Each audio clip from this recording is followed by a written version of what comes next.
Kept you waiting, huh? Hello there. Oh, hi there, Mai. How is everything? Are you ready for season 3? Let's cook. Oh boy, so how can I explain this? They think you're one of the better characters in the game. You're the one who's probably gonna get cooked? Oh dear. Think you can help? Yeah, I've been gathering some data and I think I got something we can work on. Recently, I've been playing a lot of Fatal Fury City of the Wolves, and it's a great game. I've been really enjoying it, it's a lot of fun, but as I'm playing it, I kept thinking, man, it was a lot easier to get better in Street Fighter 6. And I'm not saying this in any negative light because I know some people will interpret it that way, but what I'm saying is Street Fighter 6 do give you the best tool to actually get good and just learn the game. As you know, Fatal Fury got some interesting mechanics, like there is just defend and then guard cancelling that. There is like hyper defense and you can cancel that into zero frame super. And the tutorial may tell you that the mechanics exist, but they won't tell you like how much resources they use. Why would you want to use that? The information isn't portrayed in a very educational way, should I say, right?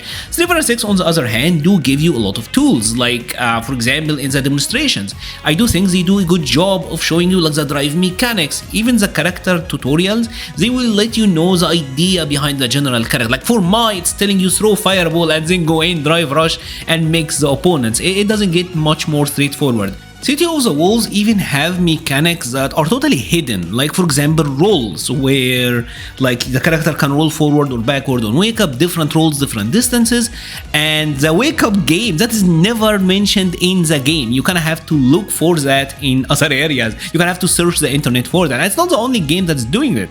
Like Tekken, for example, movement, you gotta have to learn it elsewhere.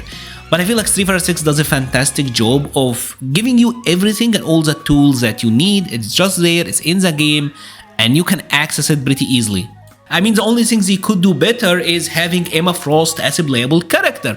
Turns out that choke slamming people and kicking them to the wall is actually pretty fun and can get you to play the game. But I think that I might be able to fix that. And voila! I already made Street Fighter 6 a better game. But for real though, Street Fighter 6 offers you a lot of tools to learn. I think modern controls is a great example.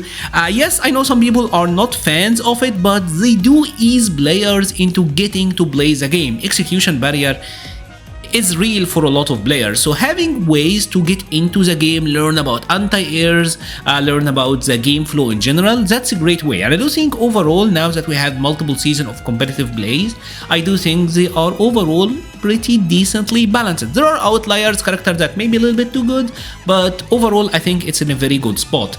And it just streamlines the process. We have stuff like training mode, and training mode has these baked in drills where the game is like, okay, this is how you practice your anti-airs. And remember, in the demonstrations, they will tell you what are your anti-airs. And here, they're like, okay, you will jump and you will anti-air them. You don't have to jump through hoops. Frame traps, hit confirms, frame data, everything is just in the game, easy to access, easy to understand. There's even this neat features where like you can do a combo, you can do any move, and the character will flash either red or blue. And if the character is flashing red, this means that this move you can cancel into a special move. If it's flashing blue, then this is something that is cancelable into super. That's great. This is some of the best ways for people to understand the game and learn how to apply. But what about getting good? What about if I'm actually there and I want to improve? Hey there, hope you're enjoying the video. If you're liking the video so far but you haven't subscribed, please consider subscribing. I mean, we got an amazing team going up. Join Zamura's EX-Men. We even got like the Emma and Magneto combo, so you know we're gonna dominate. Excuse the silliness and enjoy the rest of the video. But if I am already decent at fighting games, if I don't have so much time and I want to get good, I need to practice efficiently. And I know Street Fighter 6 is not the first game to implement this, but Replay Takeover is seriously amazing. As you know, I am in like the 18, I finished like 1800 MR with Mai, so I was having this match with Ryu, and I instantly found out stuff that I could have improved. So I did the combo, I got him here, got the counter hit conversion and the knockdown. Right, could I have done a better combo? So pause the game, switch to player control, and now I'm trying out I'm gonna go for like a crouching medium punch follow-up, and hey, that worked. That gave me like significantly more damage. Drive situation isn't that great, so this trade, alright, that seems decent. Maybe I could find something to build me the bar. Alright, this will not work. What can I do? If I went for something that's a little bit more delayed, I'm not getting it. This frame trap, I don't think also that's gonna be that great. So maybe crouching medium into heavy cartwheel. I got a little bit more damage. I got a little bit better situation. Alright, that overall seems to be pretty decent. Let's check out another situation, right? And this is a round that I was playing, same match, I think, or like same set. Here I'm gonna go for the fans. He get hit, bam, knockdown, heavy Yumbu into the level 1 super. Obviously gonna go for the meaty fans. He got hit.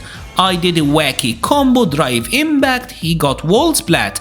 This is another thing that I should be doing better, because notice, he had 1 bar of meter down there. So I didn't have any HP as well. So if he just woke up with a DP, I would have lost the round, right? I don't think he needed like the invincible option. Just a hit through the DI would have taken it. So could I have killed?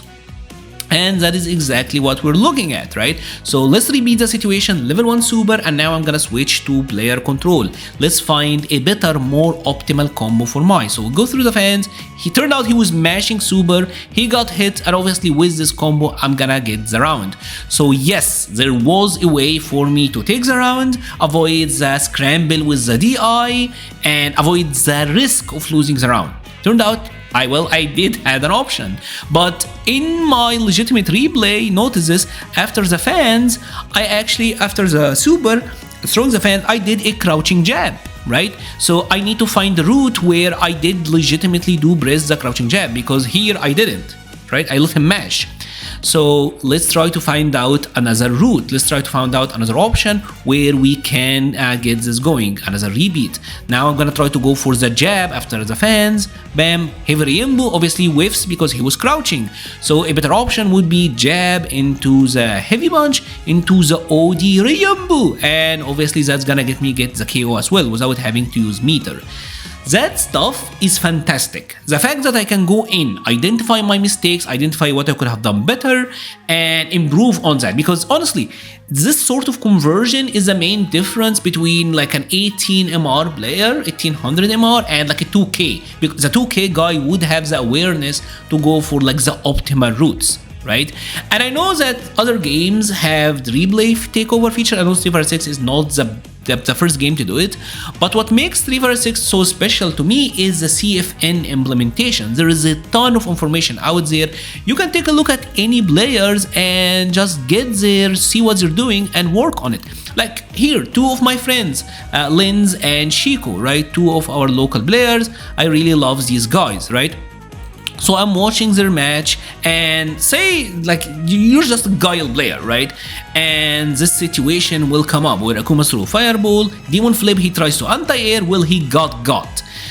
What could Guile have done in this instant? And we're gonna repeat that situation. We're gonna, alright, maybe Guile could have flash kicked. Nope, I don't have charge in time. Let's try like another attempt. Maybe that doesn't work. Maybe try to go for a delay. Still not getting it. Standing medium kick, maybe a better time one would have worked. Back heavy punch, that probably works. Probably not that consistent though. Maybe super could have worked. Jumping heavy punch, I'm gonna try like a jumping medium punch. I'm gonna try like a jumping heavy kick, air grab. This lets you like really learn and get better at the situational awareness. Let me tell you something and be brutally honest about it. Rarely is it the difference in neutral that makes someone like a 1500 MR player and like a 1900. It's usually the optimization, the awareness, the matchup knowledge, getting to be in the situation a lot. And having this feature, I'm gonna say honestly, the number one thing that I use to get better, to learn Street Fighter 6, because I honestly don't play that much, is the replay takeover feature. And that's about it for today's video. I know that Street Fighter 6 gets like a lot of hate, a lot of flack, but honestly, the game we do take it for granted sometimes. Like sometimes we don't really go over how good we're having it with this game. The fact that it offers you a ton of tools, a ton of options to get good, to learn, to improve, and I think that should be appreciated in all honesty. If you have liked this video, please leave a like or a comment. It helps the channel so much. I will be leaving a link to the Patreon, the Discord, Twitter, and Twitch pages in the description. Thank you so much for watching and stay safe.